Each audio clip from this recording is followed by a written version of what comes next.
श्री राम जय जय राम। श्री राम जय जय राम।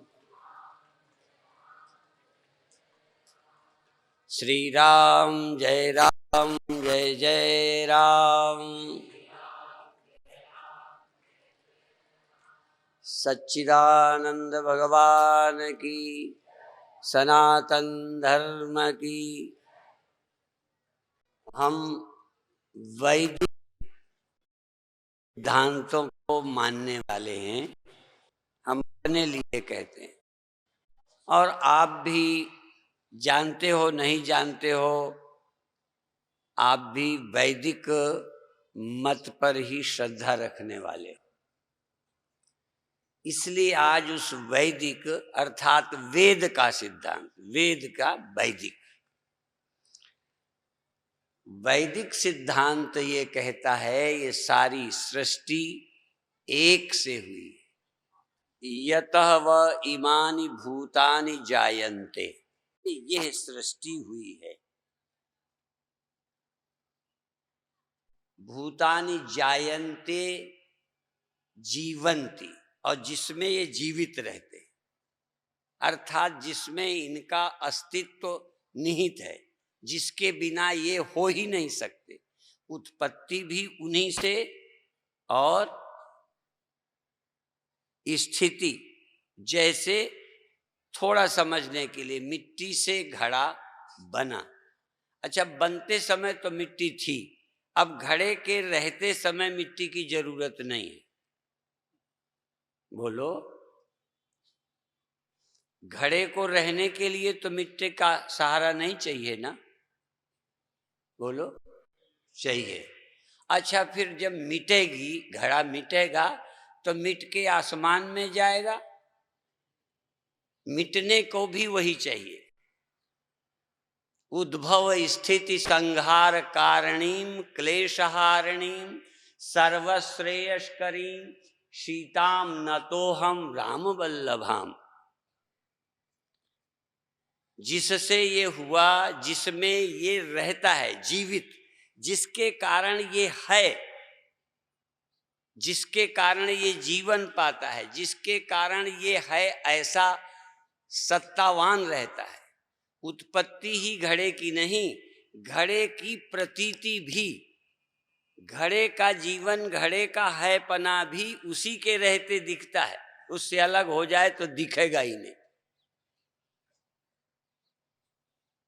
ये वेद की बात बताता हूं, जिसको लोग पथ विहीन जंगल कहते हैं, जिसको लोग वेद मत कहकर संत मत को अलग करते हैं। ऐसा लगता है जैसे संत मत ने बड़ी कोई तीर मार दिया। यदि वेद मत से भिन्न है तो वह मत कपोल कल्पित है।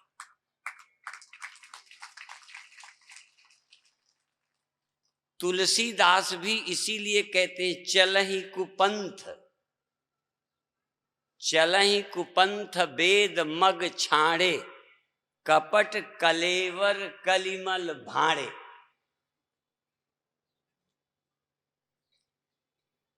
हम चल न पाए, पूरा समझ न पाए, ये हमारी कमजोरी है, क्योंकि वेद मत के अनुसार चलना। अब कलयुग में कोई कहे भाई ब्रह्मचारी रहो शादी के पहले, अब आधे से ज्यादा तुम नहीं रह पाते। मैं वो पन्ने खोलना नहीं चाहता, इसका मतलब वेद गलत है। नहीं चल पाते, हमारी कमजोरी। देश के कानून हम नहीं पाल पाते, बेईमानी नहीं छोड़ पाते। सरकार भी चाहती है ना हो, बल्कि सरकार ही बेईमानी से नहीं बच पाती, क्या करें? तो इसका मतलब बेईमानी को बुरा कहने वाले शास्त्र गलत है ना, चोरी को मना करने वाले शास्त्र गलत है ना।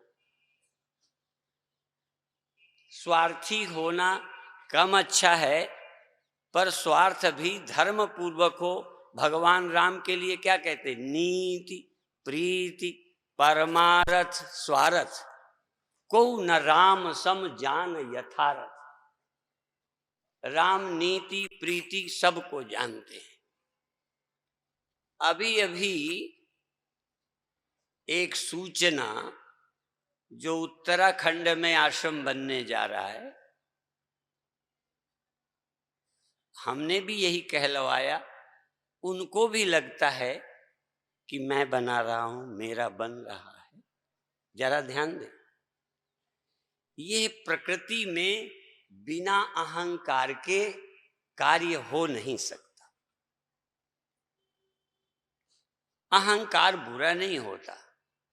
अहंकार माने सेपरेट इंडिपेंडेंट इंडिविजुअल एग्जिस्टेंस, इसका नाम अहंकार है। अहंकार बुरा नहीं है। मैं अलग हूं इसलिए ये मेरे अलग है। मान लो विश्वात्मानंद आश्रम बना रहे हैं, यदि वो इनका नहीं है तो उसी की ज्यादा चिंता क्यों करेंगे? जरूर है, बुरा नहीं माने, मैं स्पष्ट करने के लिए उदाहरण दे रहा हूं, सबको समझाने के लिए। किसी की बात को कम ज्यादा नहीं करना, समझना है। यदि ये कहें कि इनको अभी अहंकार है, इनके अंदर अभी अपनापन है, इसलिए उसके लिए करते हैं, औरों के लिए, मेरे ही आश्रमों के लिए उतना नहीं करते। पहले बात समझना। मेरी एक पत्रिका निकलती थी तो मेरे चेले प्रचार नहीं करते, पर जब अपनी निकालते हैं तो जी जान लगाते हैं। ठीक है, पहले बात समझना। अब दूसरी तीसरा, मैं अपने को, जहां विश्वात्मानंद खड़े वहीं मैं खड़ा हूं। मैं भी अपनी गौशाला के लिए, अपने हॉस्पिटल के लिए, अपने आश्रमों के लिए, भले थोड़ा क्षेत्र मेरा बड़ा है, मेरे में अनुभूतानंद भी समा जाएंगे, मेरे में चित प्रकाश भी समा जाएंगे, मेरे में विश्वात्मानंद भी समा जाएंगे, हैं, त्यागानंद जी भी समा जाएंगे। चूंकि किसी के आश्रम को घुमा फिरा के वो भी मेरा है, पर इन सब चेलों से किसी और को, जो मेरा चेला भी नहीं, गुरु भाई भी नहीं, मंडल का भी नहीं, उनके लिए कितनी अपील मैंने की है।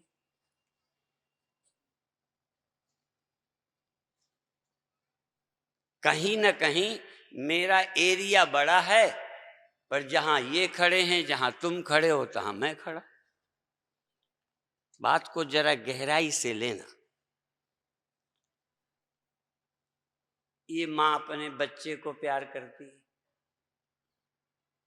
आप अपने बच्चे को करते हो।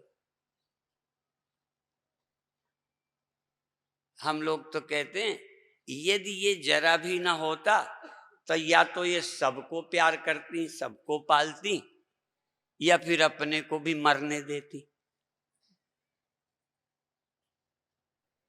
गीता में एक शब्द आता है, अनिकेता स्थिरमति भक्तिमान समय प्रिया। अनिकेता, जो भगवान का भक्त है, जो ज्ञानी है, वो अनिकेत होता है। उसका कोई अपनी जगह नहीं होती। सच तो है, ज्ञानी का अपना देह नहीं होता, ज्ञानी की अपनी इंद्रियां नहीं होती, ज्ञानी का अपना मन नहीं होता। इसीलिए भगवान ने मांग भी लिया कि तू अपना मन दे दे, नहीं तू बंधा रह जाएगा। मई अर्पित मनोबुद्धि, तू मन बुद्धि हमें दे दे। और जब ये दे देगा तो हम अकेला रहेगा नहीं, फिर वो अपने यहीं मरेगा आके। बात नहीं समझे होगे। अहंकार अकेला बिना किसी के रहेगा नहीं। यदि मन बुद्धि देह सभी दे दिया तो ये मैं नहीं बचेगा, ये भी भगवान का ही हो जाएगा, अलग नहीं रह सकता।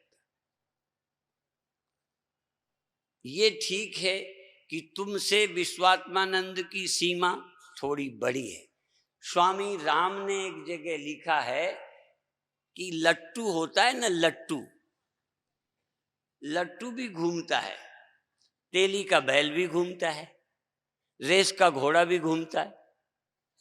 बड़े बड़े जो दौड़ाए जाते हैं ना, ऐसे चले जाएं घोड़े तो देखने कौन जाए, एक गोले में घोड़े दौड़ते हैं, लोग देखते हैं। तो स्वामी राम ने कहा कोई लट्टू है, कोई तेली का बैल है, कोई रेस का घोड़ा है, तो जो केवल देह में केंद्रित हैं, परिवार की भी चिंता नहीं करते, पत्नी मरे बेटे मरे पीते खाते जीते हैं, ये लट्टू हैं। जो परिवार का ख्याल करते हैं वो तेली के बैल है। जो मंडल अंडल बना लेते हैं, उतने की चिंता करते हैं, वो जरा रेस के घोड़ा हैं। गोस्वामी जी की भाषा में मैं और मोर तोर तय माया जेहि बस कीन्हे जीव निकाया। जो संपूर्ण जीवों को फंसा रखा है, बस में कर रखा है, वो है माया। और उसका सीधा पहचान क्या है? मैं और मेरा, मैं और मोर तोर तय, वो तुम्हारा है, वो आश्रम तुम्हारा है, वो मंडल तुम्हारा है, वो चेला तुम्हारा है, वो बच्चा तुम्हारा है, और उसी की तुम्हें चिंता है। अब तुम अपनी जमीन की चिंता न करते, पड़ जाने की सरकार चिंता करती। जरा ध्यान दें, देखो काम बांटने का तरीका, अपने अपने एरिया के थानेदार, कलेक्टर, प्रधान, पटवारी, करोगे क्या? अपनी अपनी जमीन की देख रेख न करो तो कौन करेगा? परमात्मा ने यदि अहंकार न दिया होता, अहंता और ममता तुम्हारे अंदर न होती, तो ये बताओ जो बच्चे आज पल रहे हैं इनको कौन पालता? मैं पालने आता। पर ये दो बातें हैं, अज्ञानी का अहंकार, नास्तिक का अहंकार मजबूत है, वो मैं मेरे में अज्ञान से लगा है। ज्ञानी का अहंकार बाधित है, पर कर्म तभी करता है, कुछ बनाता है जब चाहे बाधित हो, अहंकार है। बिना अहंकार के कर्म नहीं हो सकते। अहंकार सुषुप्ति में लय हो जाता है, समाधि में नहीं रहता है। इसलिए उन दोनों समयों पर ज्ञानी कोई प्रयत्न नहीं करता। सुषुप्ति में किसका पालन करते हो? किसको अपना मानते हो? क्योंकि जितनी देर मैं नहीं है, उतनी देर मेरा नहीं है, और मेरा नहीं है तो अटकी क्या है? कहीं न कहीं ज्ञानी का जो व्यवहार है वो बाधितानुवृत्ति से, बाधित अहंकार की अनुवृत्ति आती, व्यवहार रूप में खड़ा हो जाता है। घड़े की उपाधि है, सत्य माने तो घड़ा काम करेगा, और मिथ्या मानकर भी घड़ा काम करता रहेगा जब तक उपाधि है। उपाधि का विलय हो जाएगा तो घड़ा अपना धर्म छोड़ देगा। घट धर्म तभी तक रहेगा जब तक घट उपाधि रहेगी। ये कर अहंकार विमूढ़ात्मा कर्ता हमिति मन्यते। अहंकार से जो मूढ़ है वो कर्ता मानता है। जो अहंकार से मूढ़ नहीं है, कर्म वहां भी हो रहे हैं पर कर्ता नहीं मानता, वो अहंकार को मानता है, अपने को नहीं। मुक्ति कर्म के छोड़ने से नहीं, अहंकार के विलय से नहीं, अहंकार के बाध से होती है। और बाध बोध से होता है, कर्म से नहीं होता। अहंकार का बाध बोध से होता है। बध से नहीं। अहंकार का वध तो नींद में हो जाता है, नींद में अहंकार का वध हो गया। अहंकार का विलय समाधि में हो गया, फिर खड़ा हो जाता। तो ज्ञानी का खड़ा होने पर भी वो जानता है ये है नहीं। जैसे घड़ा है नहीं है तो मिट्टी। अब मुख्य बात जो आज बताने के लिए भूमिका बनाई कि हम वैदिक हैं। वैदिक वेद के सत्य को मानते हैं। हम अपने धर्म को, अपने मत को, हिंदूवाद को, वर्णाश्रम व्यवस्था को, सबको हम पुष्ट करते हैं वेद के अनुसार। राजनैतिकों को वेद का थोड़ा विरोध है। समय समय पर कुछ हिंदुओं से गलतियां हुई हैं। गलतियां तो घरों में तक करते हो। कोई किसी वर्ण के साथ की है बुराई, ऐसा नहीं है। बुराई तो तुम पत्नी के साथ भी कर देते हो, बेटों के साथ करते हो, भाइयों के साथ करते हो। अज्ञानी आदमी ऐसे अपराध तो करता ही रहता है।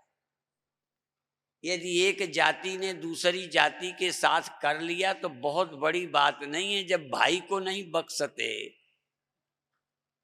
बाप को नहीं बख्शते, बेटे को नहीं बख्शते, गुरु भाई को नहीं बख्शते, तो इसमें आश्चर्य क्या है कि एक वर्ण ने दूसरे वर्ण के साथ जुर्म किया।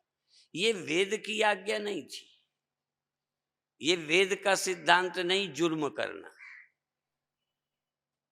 वेद ने तो वर्णाश्रम व्यवस्था दी है, गृहस्थ, वानप्रस्थ, सन्यास, ब्रह्मचर्य, गृहस्थ। वेद ने तो ये कहा भाई कुछ वर्ष ब्रह्मचारी रहो, शादी नहीं करो।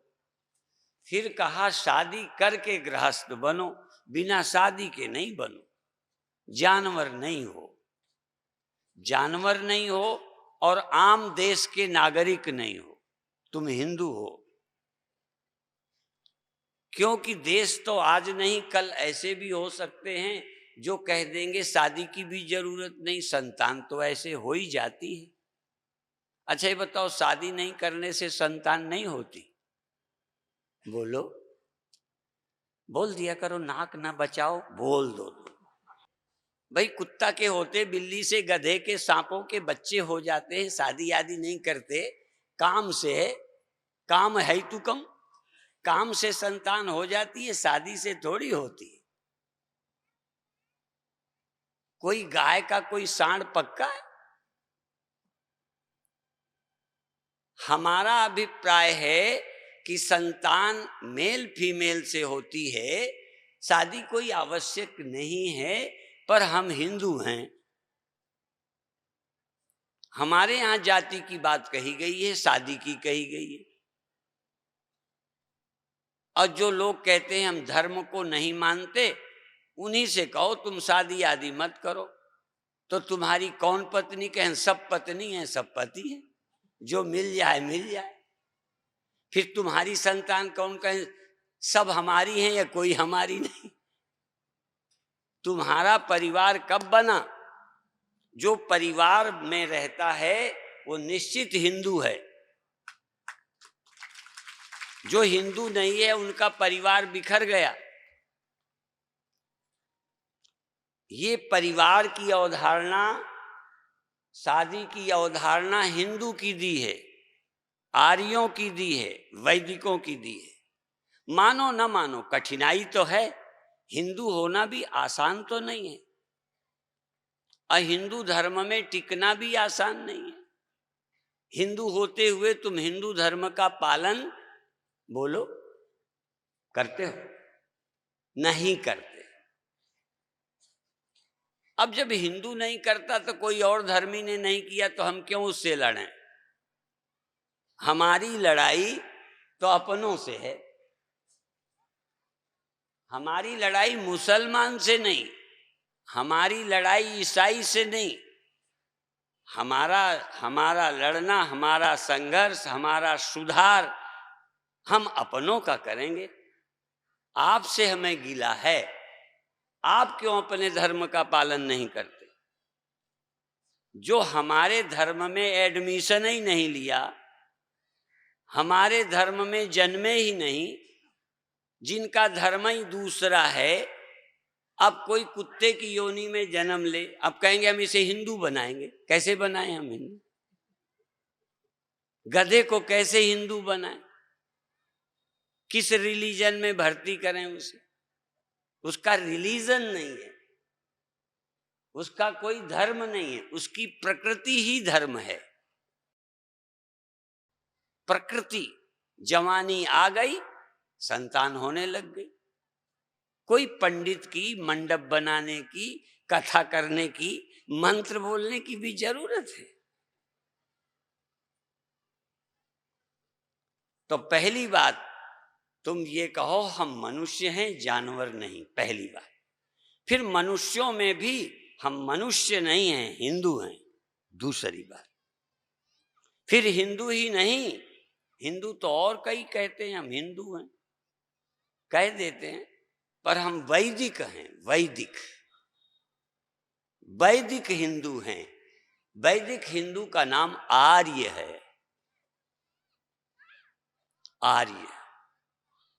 उनको जीना, आचरण करने की शर्त है, नहीं रह पाते तो उनको कहेंगे ये हिंदू धर्म से गिर गया, ये आर्य ना रहा। आर्यों को अनार्यों जैसा जीवन नहीं जीना चाहिए, ऐसा कहा है। अनार्य जुष्टम अस्वर्गे अकीर्तिकरम अर्जुन। अय अर्जुन, तुम आर्य हो, तुम अनार्यों की तरह सोचते हो। अनार्य, तुम अनार्य, युद्ध से क्षत्रिय हो, तुम हिंदू हो, क्षत्रिय हो, ये कायरता क्षत्रिय का काम नहीं, ये अनार्यों का काम है। जहां गड़बड़ देखे भग जाओ। अनार्य जुष्टम अस्वर्ग्य, ये स्वर्ग ले जाने वाला नहीं है। और अकीर्तिम कर, ये अकीर्ति लाने वाला है, कीर्ति नहीं। हमारे राजा लोग कीर्तिमान, यशस्वी भाव। तुम आर्य हो, तुम क्षत्रिय हो, तुम ब्राह्मण हो, तुम वैश्य हो, तुम शूद्र हो। शूद्र होना भी अपमान नहीं, ये बाद में आ गया। जैसे गर्व ब्राह्मण करता है, वैसे ही गर्व शूद्र को होना चाहिए, उतना ही। हम हिंदू हैं, हम शूद्र हैं, हमारा भी एक धर्म है, हमारा एक धर्म है, और उस धर्म पर चलेंगे।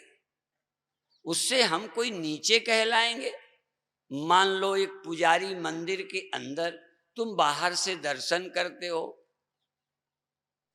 यदि सारी भीड़ मंदिर के भीतर जावे तो भगवान ही कुचल जाए।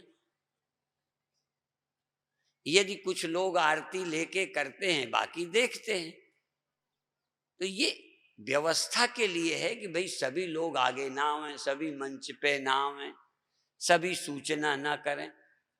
जिसकी ड्यूटी दे दी जाए वो करे, एक व्यवस्था है।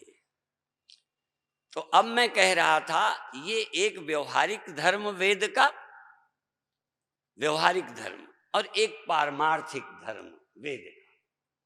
पारमार्थिक धर्म की चर्चा मैं आज करना चाहता था और करूंगा, जिससे ये सारी सृष्टि हुई है, जिसमें ये सारी सृष्टि में शरीर, पेड़, पहाड़ ही नहीं आते, इंद्रियां भी आती हैं। सृष्टि में मन भी आता है, जरा ध्यान देना। सृष्टि में आपकी जागृत, स्वप्न, सुषुप्ति अवस्थाएं भी आती हैं। ये सब एक से होती हैं, तुम्हें लगता नहीं कि एक से होती हैं, एक ही से होती हैं, और एक ही के कारण सर्वत्र है। जिससे तुम जीवित हो, उसी से सब जीवित है, मैं जीवित हूं। जिसकी सत्ता से यह अंतःकरण जागृत, स्वप्न, सुषुप्ति वाला है, उसी की सत्ता आपको मिली है। तुम्हारी आत्मा मेरे अंदर रहने वाला ब्रह्म आत्मा दो नहीं है। इसलिए वेद कहता है अयम आत्मा ब्रह्म, ब्रह्मायम आत्मा, ब्रह्म ही आत्मा है, आत्मा ही ब्रह्म है। अर्थात जो व्यष्टि का आधार है वही समष्टि का आधार है। व्यक्ति जिससे जीवन पाता है समष्टि जीवन पाती है। जो समष्टि का आधार है वही व्यष्टि का आधार है, और व्यष्टि का आधार समष्टि का आधार दोनों एक हैं, एक। इसलिए अयम आत्मा ब्रह्म। अब जब ये आत्मा अयम आत्मा ब्रह्म हिंदू को ही समझ नहीं आया,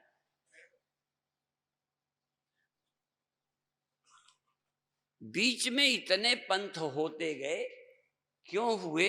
उसका कारण जो संत हुए बड़े दयालु थे। वेदांत को भी बिना समझे कुछ नुकसान होने लगे, उन्होंने इस वेदांत को समझने के लिए और कुछ प्रक्रियाएं जोड़ी। जब तक ये पूर्णता को प्राप्त न होवे तब तक ये बिगड़ न जाए। इसलिए मेरे गुरुदेव कई प्रक्रिया के ग्रंथों को, जो बहुत मान्य ग्रंथ हैं, सम्माननीय हैं, मेरे गुरुदेव कहते थे ये विचार सागर नहीं है, ये बिगाड़ सागर है। ये गुरुदेव के शब्द हैं। जब गुरुदेव के समय के संत न रहेंगे तो ये शायद मानेंगे भी नहीं कि ये गुरुदेव बोलते थे। अर्थात जो वेदांत हमको व्यवहार में बिगड़ने की छूट दे, गुरुदेव को स्वीकार नहीं था। उसमें कुछ ऐसे वाक्य हैं जिनका सहारा लेके लोग ब्रह्म तो नहीं होते, राक्षस हो जाते।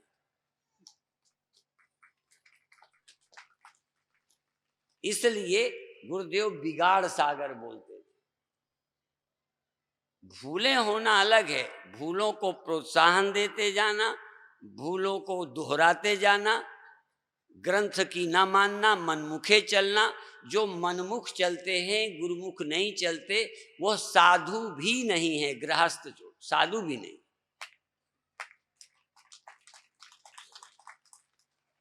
लौकिक सफलता चोरी से मिलती है तो चोरी करोगे, लौकिक सुख चरित्रहीनता से मिलता है तो चरित्रहीन बनोगे। यदि चुनाव आप बदमाशी से जीतते हो, वोट डालने के दिन एक आध उम्मीदवार को सरपंच लोग गायब कर देते हैं और वोट डाल लेते हैं, ये सफलता। इसलिए मैं आपसे कहना चाहता हूं, जो धर्म का पालन नहीं करता वह ब्रह्म ज्ञान के लायक नहीं है। ब्रह्म ज्ञान के लायक वो होता है जो धर्म का पालन करता है, और आए हुए दुख को वही झेलेगा। यद्यपि कई बार साधुओं से ज्यादा सहन शक्ति नेताओं में मैंने देखी है। चुनाव के दिनों पर सब सुनते रहेंगे, वो रितंभरा कहती है नेताओं की खाल गेंडा की होती है, गेंडा की, कुछ असर नहीं करता। पर वो तो स्वार्थ के लिए सहन शक्ति है, कभी परमार्थ के लिए सहन शक्ति हो।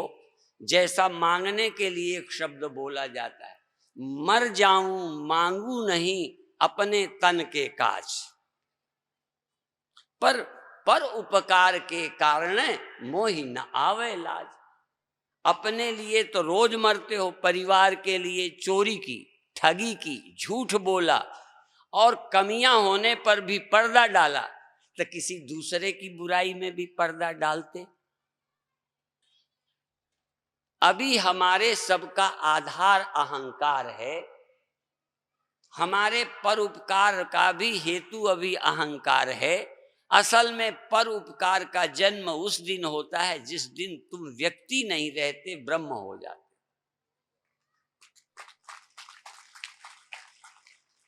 तुम्हारे हर कर्म का आधार अहम की पूर्ति है।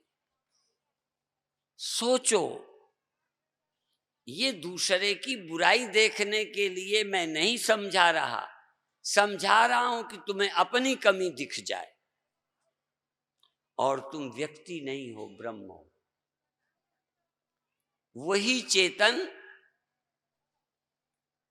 चेतन अहम वृत्ति में मैं कहलाता है। सामने वाले की वृत्ति में वही तुम कहलाता है, वही समष्टि में वह कहलाता है। एक ही चैतन्य मैं और यह करके भासता है, यह करके और मैं करके। ये मैं कहाँ होता है, जरा ध्यान रख। मैं का स्फुरण देह में पहुंचा है, मैं का स्फुरण देह में नहीं होता। मैं हूं, पहले मैं हूं। इसलिए प्रातः स्मरण करो। संस्फुरदात्म तत्वम, जहां आत्मा सबसे पहले स्फुरित होती है, प्रकट होती है। ये अंतःकरण में सबसे पहले मैं करके फुरता है। पर मैं करके जो फुरता है वो फुरता है और सो जाता है। पर जिससे ये मैं फुरता है और जिसमें ये मैं का लय हो जाता है, वह चैतन्य पैदा नहीं होता। जिससे बुलबुला बनता है और बुलबुला मिट जाता है, वो बुलबुले के पैदा होने के पहले नहीं है। विचार करो, अब बुलबुला खो जाए तो खत्म। ऐसे ये मैं का ख्याल कम से कम ज्यादा नहीं सोच सकते। ये नींद खुलती है तो तुम्हारा मैं अब मैं फुरता है, और मैं फुरते देर नहीं लगती, देहो हम हो जाता है। टाइम नहीं लगा कि पहले मैं फुरा, फिर इंद्रियों में आया, फिर देह हुआ, फिर हिंदू बना, फिर और कुछ बना, फिर राजा महाराजा बना, पढ़ा लिखा बना, धनी गरीब बना, पर पहले मैं प्रकट हुआ। यदि मैं प्रकट न हो, सोया रहे तो क्या बनेगा? या मैं जन्म न ले, मरा ही लयावस्था में बना रहे तो क्या बनेगा? ये सारे रंगमय में अभिनिवेश,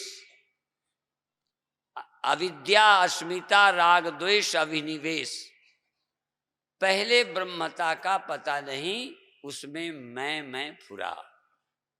जो कुछ काल तक रहता है, जो कुछ काल, जरा ध्यान रखना, जो कुछ समय रहता है वो निश्चित सृष्टि है। अहंकार भी सृष्टि है, अहंकार भी अविद्या का परिणाम है। क्यों? चाहे मकान बने, चाहे घड़ा, चाहे सकोरा छोटा बने या बड़ा, जो कुछ दिन रहे, कुछ समय रहे, वो सृष्टि है। और जो होने के पहले रहे, मिटने के बाद रहे, वो सत्य है। तो देखो, अहंकार भी सत्य नहीं है, और नाना अहंकार हैं, नाना आत्मा नहीं है, अनेक ब्रह्म नहीं है। इसलिए वेद कहता है, यतो वा इमानि भूतानि जायन्ते। प्रकृति की 8 चीजें गीता ने भी बताई और शंकराचार्य भी। भूमिरापो नलो वायु खम मनो बुद्धिरेव च अहंकार इति यम में भिन्ना प्रकृतिरष्टधा। ये अष्टधा प्रकृति, अहंकार, मन, बुद्धि और ये पंचभूत, ये सब प्रकृति के हैं। ये अहंकार तो प्रकृति का है, ये पैदा होता है और लय होता है। सीधा सीधा सा पहचान है, जो ढेला बना वो मिट जाता है। जिस जमीन में ढेला बनता है, रहता है, फूट जाता है, मिट्टी तो वही बनी है। उसमें अनाज हो जाए, ढेला हो जाए, पेड़ हो जाए, कुछ हो जाए। ऐसे ही जो जो होता है वो सृष्टि है, और जिससे होता है वो ब्रह्म है।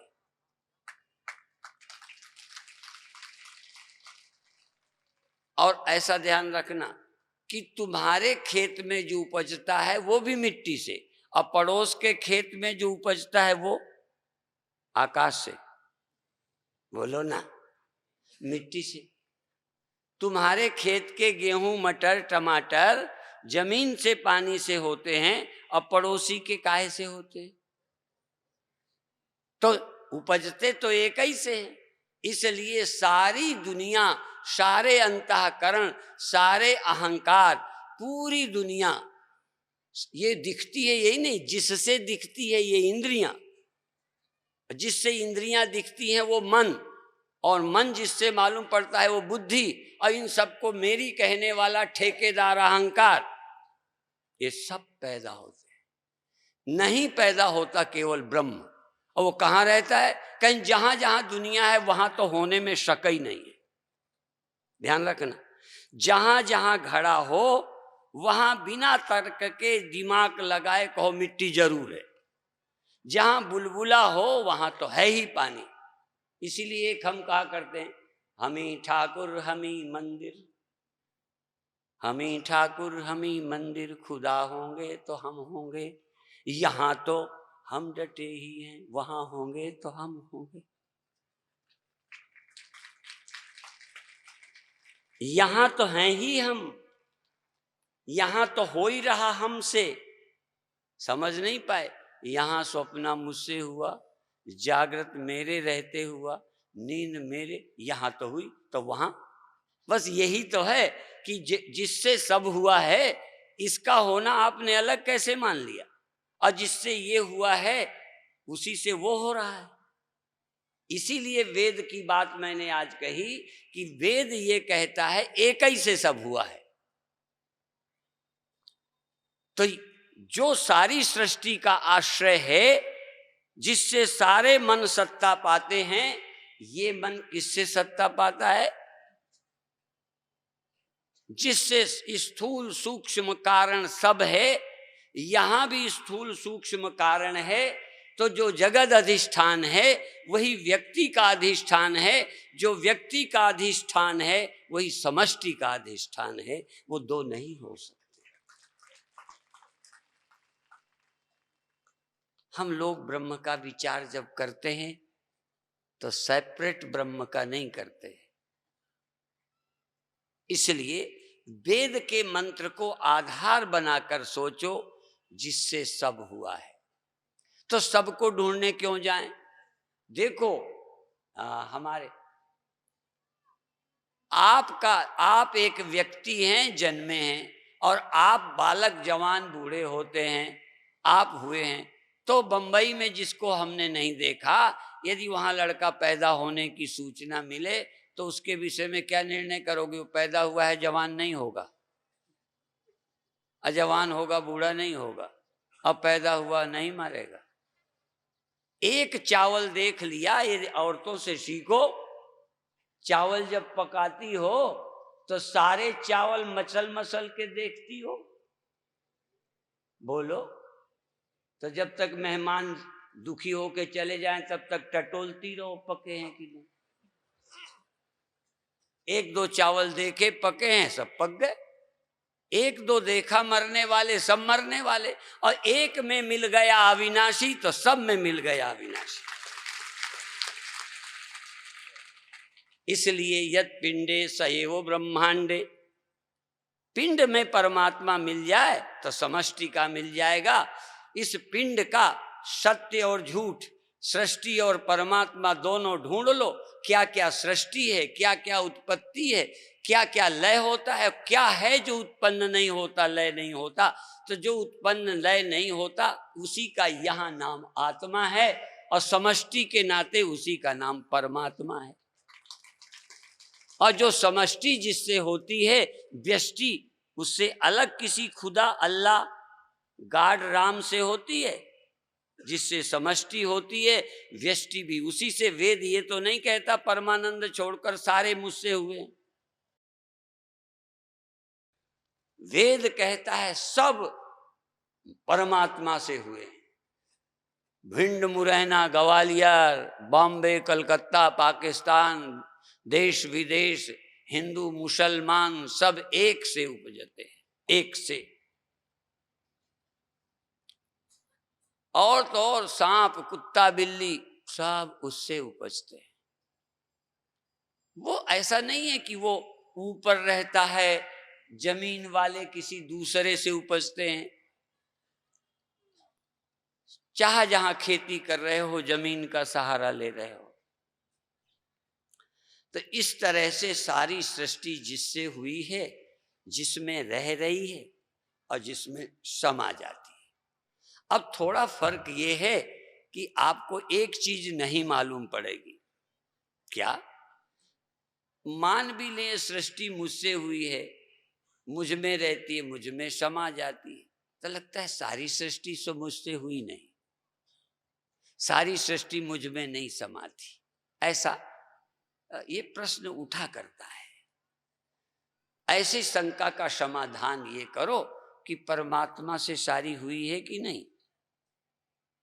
आप इसको अभी मैं मत कहो, ये भी परमात्मा से हुआ है, और ये जिसमें लय हो जाए उसका नाम परमात्मा है।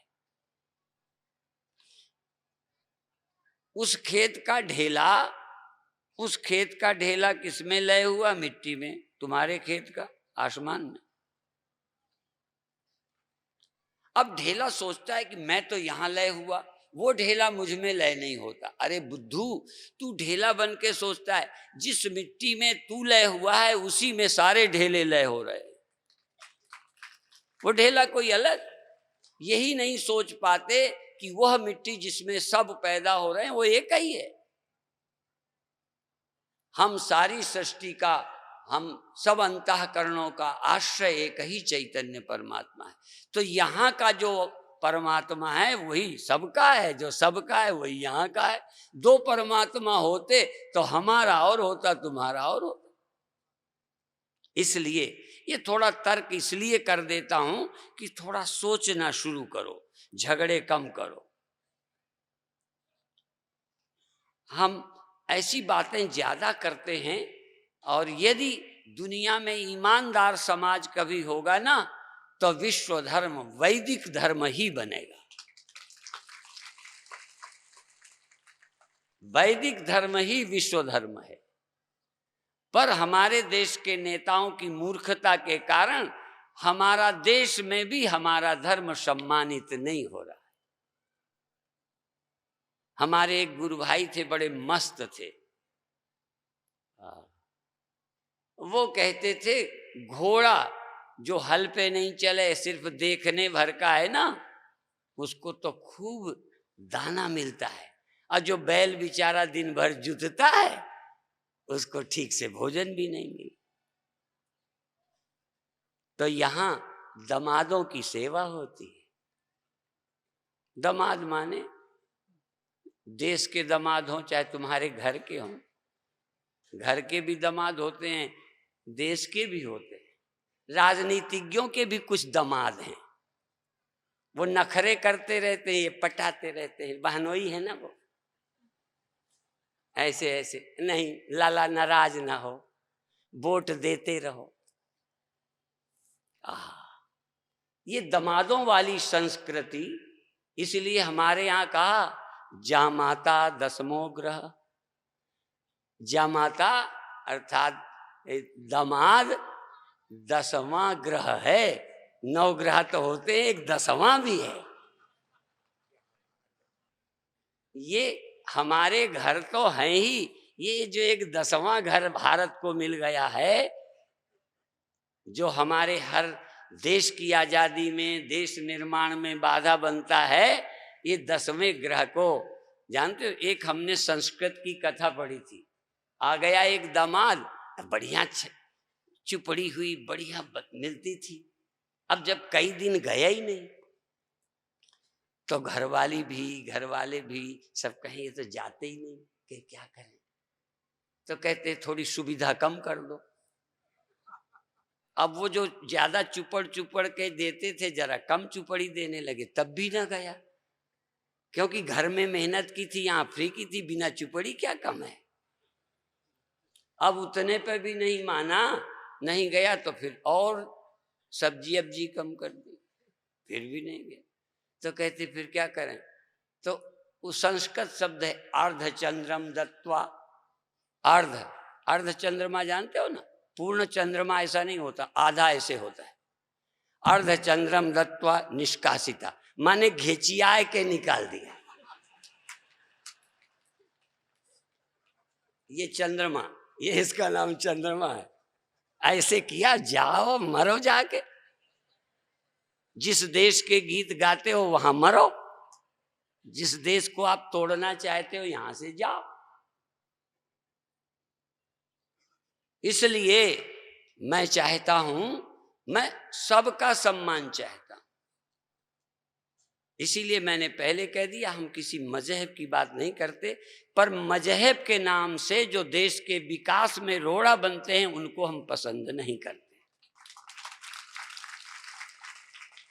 इसलिए अध्यात्मवादी हैं हम, वैदिक हैं हम हिंदू हैं, हम आर्य हैं, हम बौद्ध हैं, हम जैन हैं। जैन का जन्म भारत में हुआ, बुद्ध का जन्म भारत की क्लाइमेट में हुआ। महावीर भारत में जन्मे, बुद्ध भारत में जन्मे, ये आर्य भारत में जन्मे, सनातनी भारत में जन्मे, सिख भारत में जन्मे। ये जैसे सेव कहाँ, भिंड में सेव का पेड़ भी लगा लो, कश्मीर जैसा होगा ही नहीं। अब कोई कहे ये तो पक्षपात है, कश्मीर में क्यों होते हैं? होते हैं, क्या करें। यदि धार्मिक चिंतन के ऊंचे लोग भारत में ही होते हैं तो हम करें क्या, मर जाएं क्या? ये कोई पक्षपात नहीं है। भारत की धरती ऐसी है जिसमें शंकराचार्य होते हैं, बुद्ध होते हैं, महावीर होते हैं, गुरु नानक देव जी होते हैं, बड़े बड़े योगी होते हैं, ज्ञानी होते हैं, चिंतक होते हैं, विचारक होते हैं। हम भी इसी धरती में जन्मे, हम इस धरती में क्या करें? इस धरती में सोच दी है, इस धरती ने सोचने वालों को लगाम नहीं लगाई, इसलिए बुद्ध यहां पैदा हो गए। बुद्ध मारे नहीं गए, महर्षि दयानंद यद्यपि मारे भी गए, पर कोई मन चला मार देता है, चिढ़ा हुआ मार देता है। यहां मूर्ति विरोधी दयानंद जी रहे, शास्त्रार्थ होते रहे। कुछ लोग विरोध करते हैं, विरोध बुरा तो हमें लगता है, मूर्ति पूजा का विरोध, लेकिन हम ये नहीं मानते कि उन्हें उपजने का, चिंतन का अधिकार नहीं है। उनका ग्रंथ आज भी है, आर्य समाज आज भी है, बुद्ध आज भी है, बुद्ध का धर्म ग्रंथ भी आज है, महावीर हैं, उनके प्रचारक आज भी हैं। अपने ढंग से सब करते। हम देखो मूर्ति पूजा वो करते हैं, दासोहम वही, शिवोहम भी हैं, जी रहे। हम दासोहम वालों का, हम प्रवचन में कहेंगे शिवोहम, वो प्रवचन में कहेंगे दासोहम। यदि एक ही मंच में आ जाएं तो वो यही बोलेंगे हम ये, पर हम ये नहीं कि तुम्हें मार डालेंगे, तुम्हें जीने का, भारत में रहने का अधिकार नहीं। हमारे भारत में सबको रहने का अधिकार है, पर राष्ट्र विरोधी गतिविधि ना करो। पूजा चाहे पश्चिम को करो, चाहे पूरब को मुंह करो, कोई आपत्ति नहीं है। तुम जमीन में मत्था टेको, चाहे आसमान की तरफ, उसको कह के कहो, ऐसे मांगो, चाहे जमीन में रहने वाले से मांगो, चाहे पूरब वाले से, और चाहे चारों तरफ आरती करके चारों तरफ घूम जाओ। एक तरफ भगवान की आरती करके चारों तरफ क्यों घूम जाओ? कि क्या करें, एक तरफ करते हैं पर हम चारों तरफ मानते हैं, इसलिए घूम जाओ। भगवान की आरती बाद में पंडित जी चारों तरफ घूमते हैं। जैसे गुरु नानक देव जी ने पैर घुमाए, उधर ही मस्जिद आ गई। तो हमारा धर्म भगवान को सर्वत्र मानता है, ऊपर की भी बात करता है, क्षीर सागर की भी करता है, वृंदावन की भी करता है, पर सब जगह रहने वाले को छोड़ता नहीं है। इसलिए हमारे परमात्मा का चिंतन इस तरह है। अब कल ही चर्चा करेंगे। अभी हमारा वेद का अंतिम जो सिद्धांत है कि जिससे सब उपजता है, उपजता माने जो भी उपजता है, सवाल शरीर नहीं, सवाल जमीन आसमान नहीं, सवाल इंद्रियां नहीं, स्वप्न नहीं, दुख नहीं, सुख नहीं, शब्द नहीं और क्रिया नहीं, जिससे सब उपजता है और जिसमें सब लय होता है। उस मूल को ढूंढ लो, यही वेदांत है। बाकी चर्चा कल सुबह। अधिक से अधिक आओ। ओम शांति शांति शांति।